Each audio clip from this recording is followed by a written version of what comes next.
Assalamualaikum warahmatullahi wabarakatuh. Salam bahagia Bapak Ibu calon guru penggerak.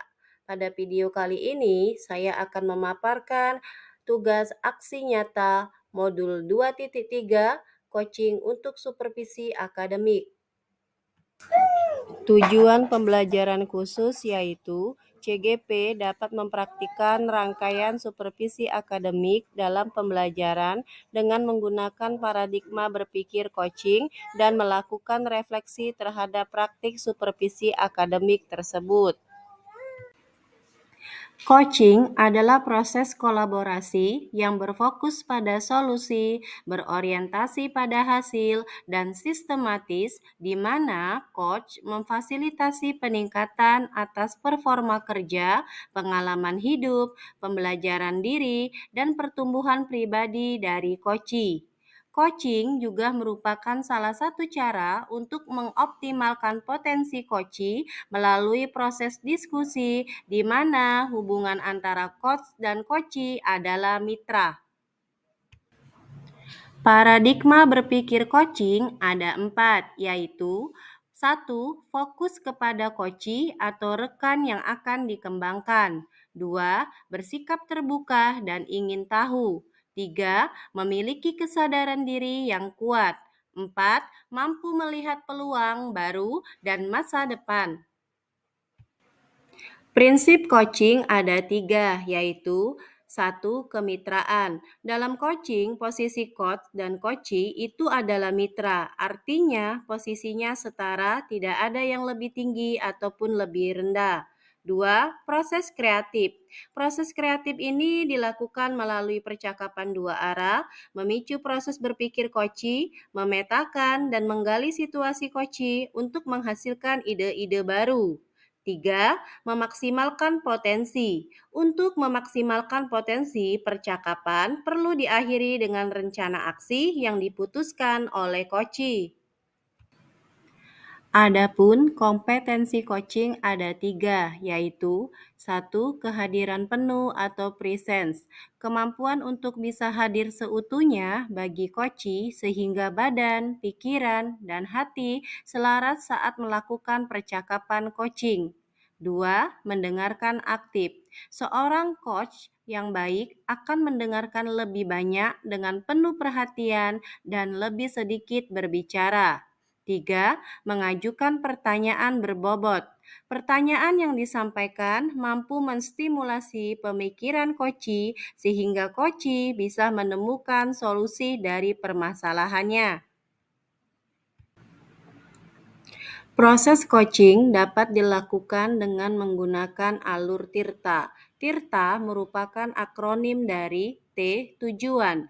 Coach perlu mengetahui tujuan yang diharapkan dari kegiatan coaching.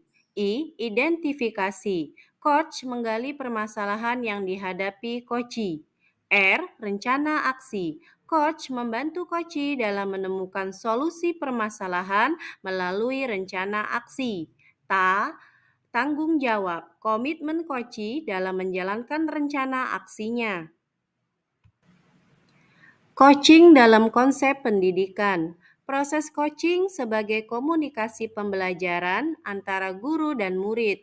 Murid diberi ruang kebebasan untuk menemukan kekuatan dirinya dan peran pendidik sebagai pamong dalam memberi tuntunan dan memberdayakan potensi yang ada agar murid tidak kehilangan arah dan menemukan kekuatan dirinya tanpa membahayakan dirinya.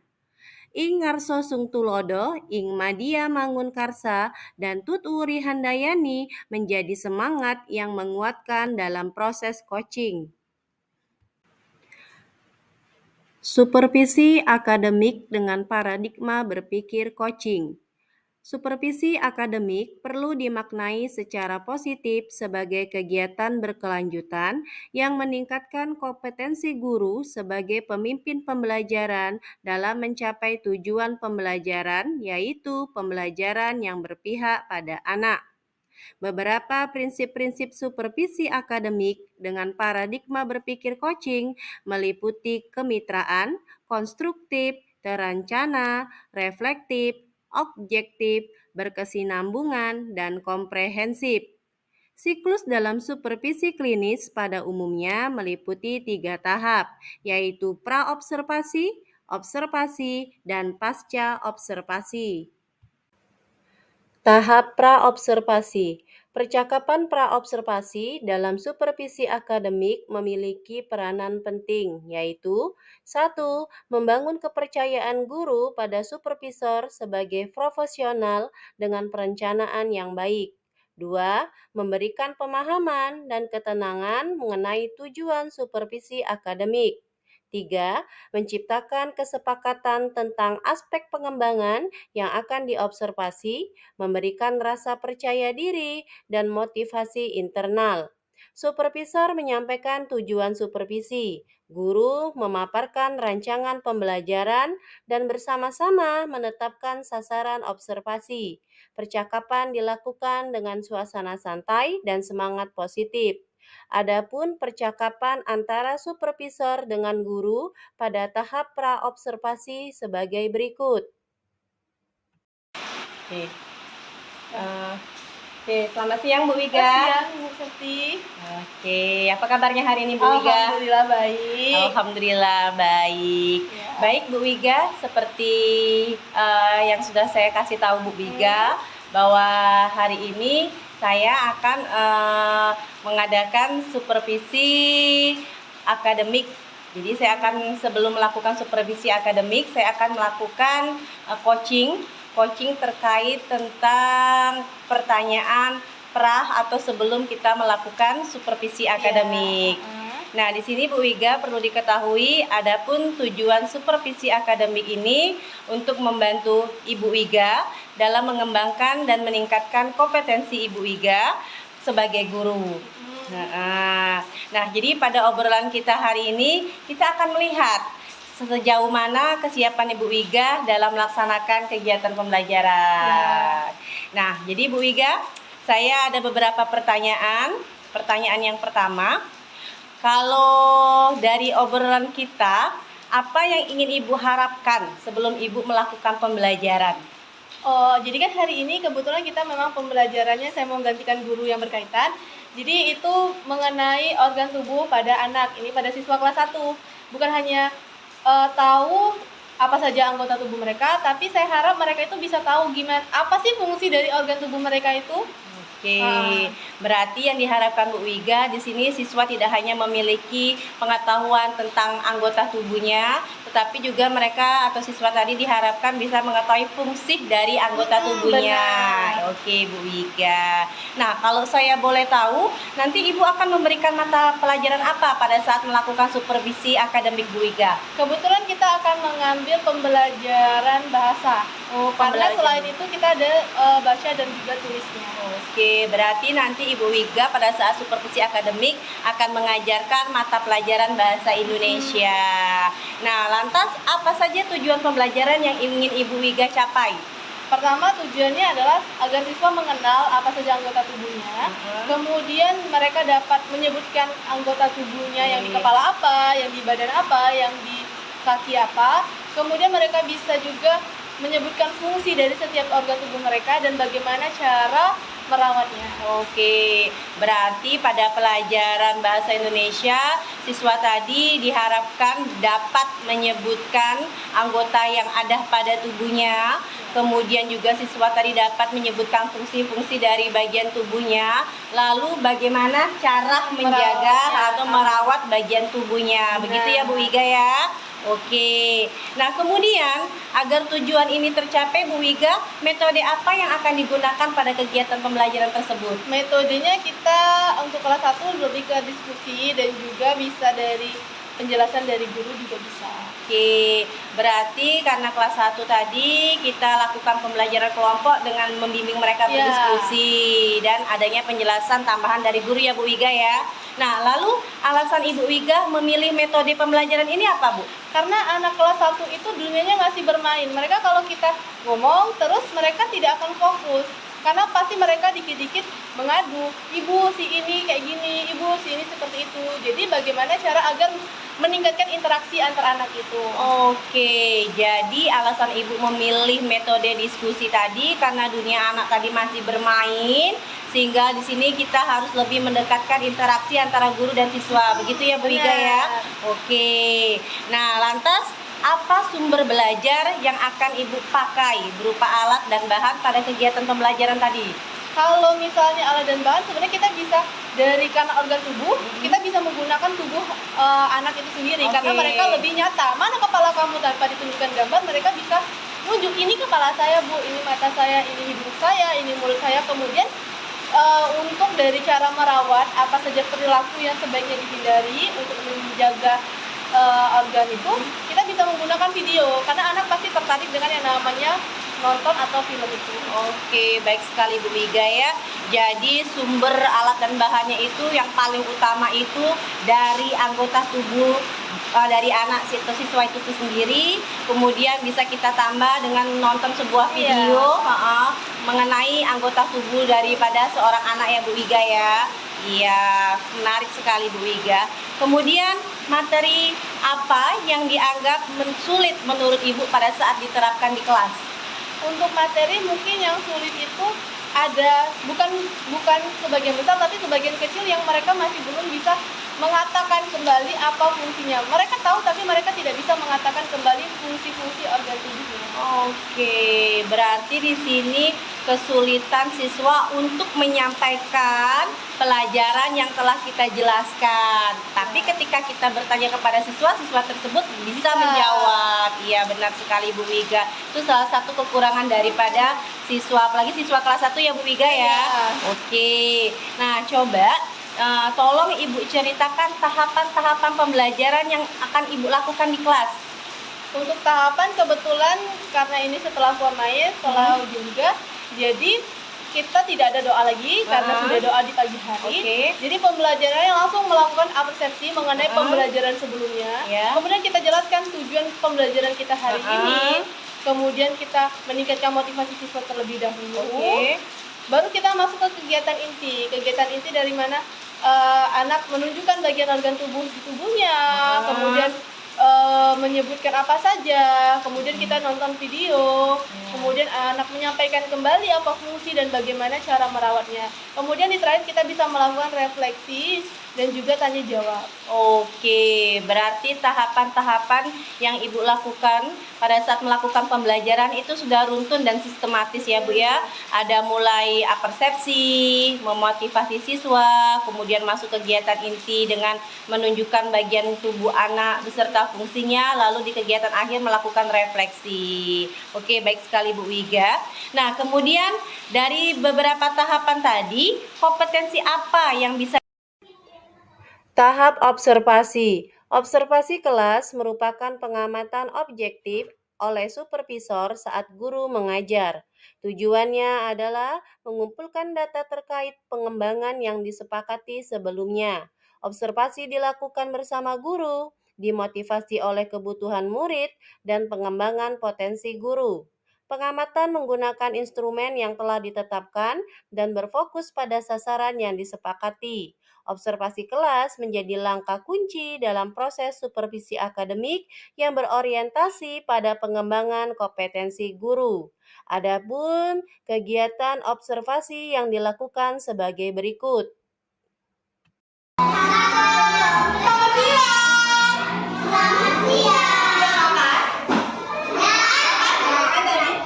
Hari ini kita akan melanjutkan pembelajaran tentang organ tubuh. Coba sekarang tangannya mana? Angkat. Pegang ini. Ini apa namanya? Kepala. Kepala kita ada apa sih?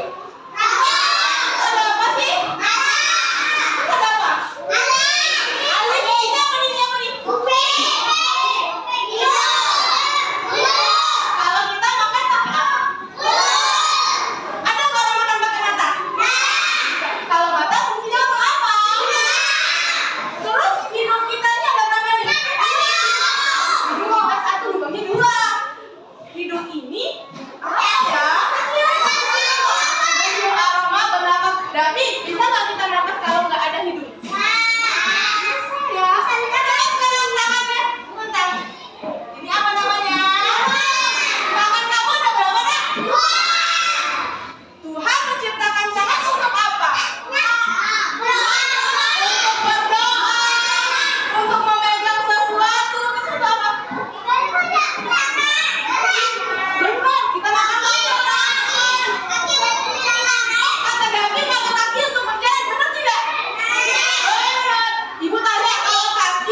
bagian tubuh kita. Bagaimana ya caranya? Ayo kita lihat videonya. Satu, tidak melihat cahaya yang silau. Karena jika kita melihat cahaya yang terlalu silau, lama-lama mata akan menjadi sakit. Siapa yang kalau main HP cahayanya terang banget?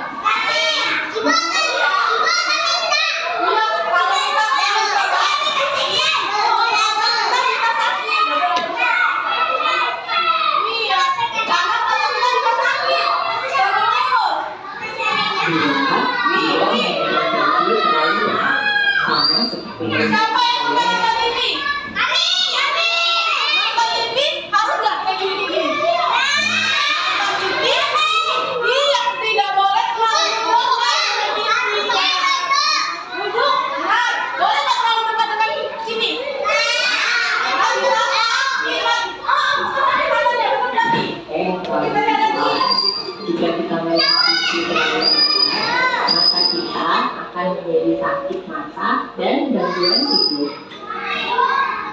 3. Membaca di tempat yang terang. Membaca di tempat yang terang. Bisa nggak kita membaca kalau gelap-gelap? Bisa, karena gelap nggak ada cahaya ya. Coba kita lihat lagi ya. Mata kita akan sakit dan bahkan bisa mengakibatkan sakit kepala. 4. Tidak membaca sambil dibuka karena telah membuat jarak antara tulisan dan mata kita terlalu dekat yang bisa membuat kita sakit mata.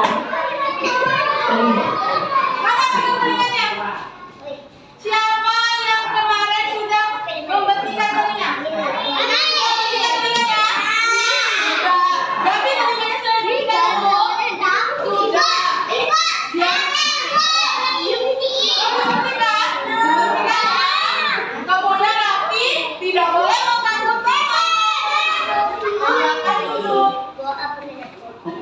Tidak mendengar suara terlalu keras.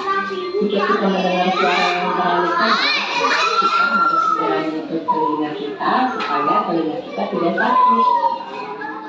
2. Seperti itu sekarang semuanya. Coba berdiri. Coba berdiri. Coba berdiri. Waktunya kita sudah habis. Ayo berdiri.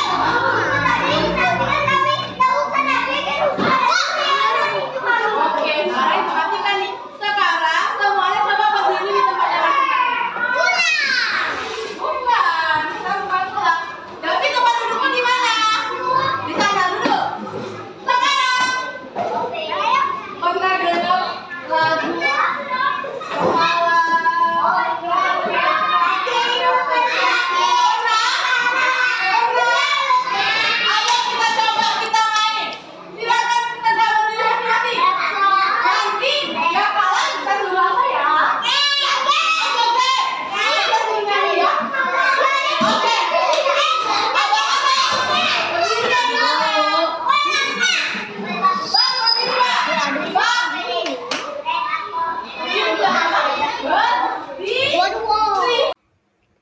Tahap pasca observasi.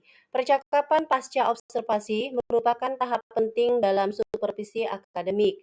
Supervisor dan guru bekerja sama untuk memahami tujuan, membangun kepercayaan, dan merencanakan pengembangan dan rencana aksi pengembangan diri. Supervisor menggunakan model percakapan untuk refleksi dan kalibrasi, mengacu pada data yang telah diambil selama kunjungan kelas. Melalui percakapan coaching, guru secara mandiri menemukan area pengembangan, memberikan rasa kepemilikan pada proses supervisi, dan mendorong perbaikan diri berkelanjutan. Adapun percakapan antara supervisor dengan guru pada tahap pasca observasi sebagai berikut.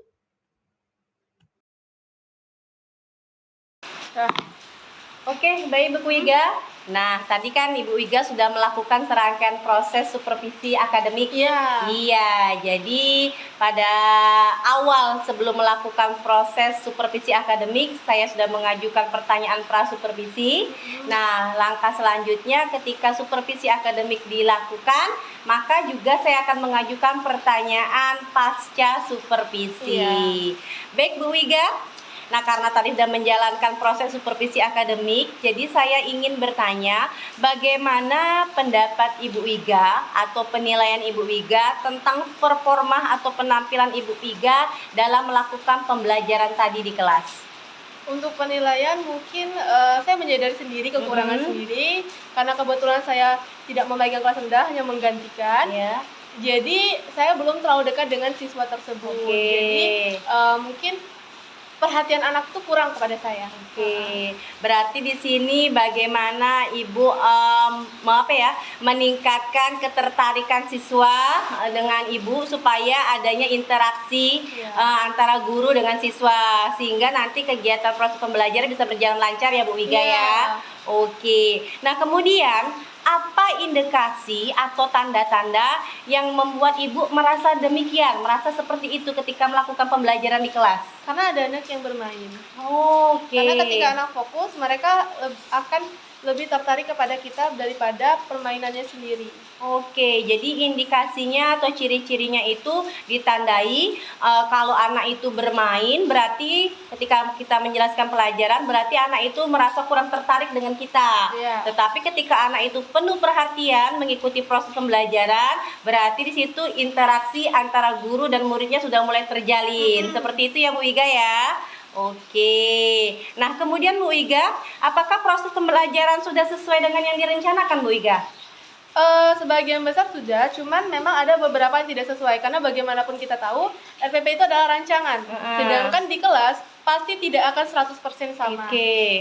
Iya, berarti langkah awal ketika kita mau melakukan pembelajaran, kita sudah nih membuat RPP. Kembali lagi pada saat kita prakteknya mengajar di kelas, itu disesuaikan dengan situasi dan kondisi anak ya Bu Wiga ya. Jadi tidak bisa hasilnya itu sesuai atau 100% dengan apa yang kita rancang di RPP. Oke, baik sekali Bu Wiga. Nah, kemudian Bu Wiga, dapatkah Ibu Wiga menceritakan hal-hal yang dirasakan memuaskan pada saat melakukan proses pembelajaran tadi? Alhamdulillah, setelah proses pembelajaran di akhir mereka itu sudah tahu apa saja yang ada di tubuh mereka, apa saja fungsinya, dan mereka juga tahu perilaku ini nggak boleh dilakukan. Kita nggak boleh nonton TV deket-deket, nanti mata kita sakit. Tangan kita ini diciptakan sama Tuhan buat nolong orang, bukan buat mukul orang. Seperti itu. Jadi dari hal yang dirasakan memuaskan itu ketika kita bertanya kepada siswa, kemudian siswa itu merespon, menjawab dengan benar apa yang telah kita jelaskan pada saat melakukan pembelajaran. Baik sekali Bu Wiga. Nah, kemudian apa nih yang menjadikan kesulitan siswa pada saat melakukan kegiatan pembelajaran tadi Bu Wiga? Kesulitannya ini adalah karena setiap anak itu memiliki kemampuan yang berbeda. Seperti di video tadi, ada memang anak yang sudah bisa baca, ada yang juga yang belum. Kemudian Dari tingkah laku anak pun berbeda, mereka memiliki kepribadian yang berbeda. Oke. Itu saja. Iya, jadi kesulitan dari siswa itu bahwa siswa itu unik ya, Bu Iya. Wiga ya, memiliki kemampuan dalam pengetahuan, ada yang cepat nangkap, ada yang lambat nangkap, itu yang berbeda-beda. Kemudian dari perilaku dan sikapnya juga berbeda, ada yang mudah diatur, ada yang sulit diatur. Iya. Jadi di situ kesulitan yang dihadapi siswa. Kemudian kalau tadi kesulitan siswa, apa nih yang menjadi kesulitan Ibu Wiga pada saat melakukan kegiatan pembelajaran tadi?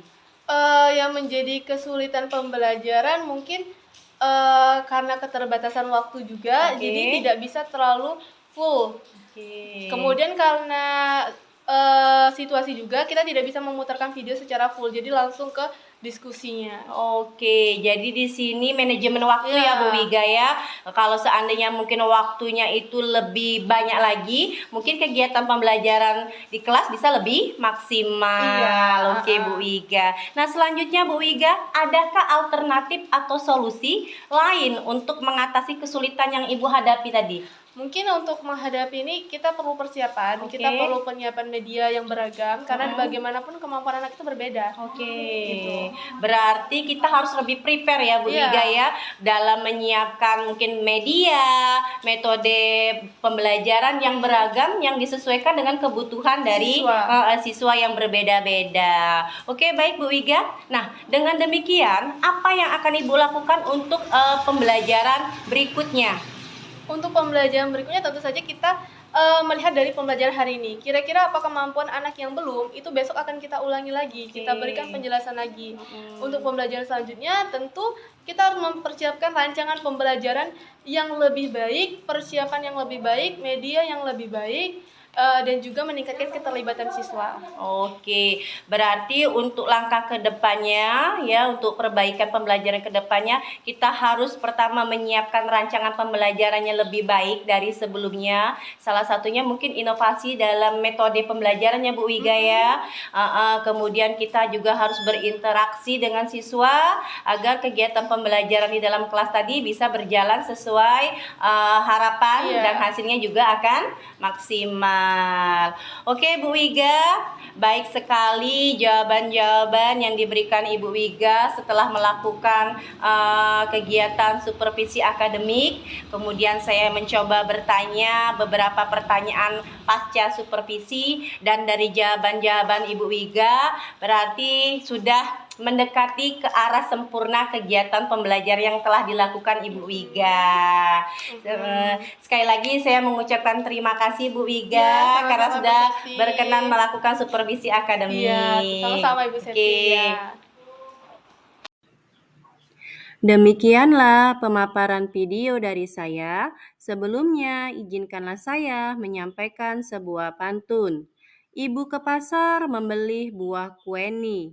Belinya pada siang hari. Selesai sudah pemaparan presentasi. Salah dan janggal mohon dimaklumi. Wassalamualaikum warahmatullahi wabarakatuh.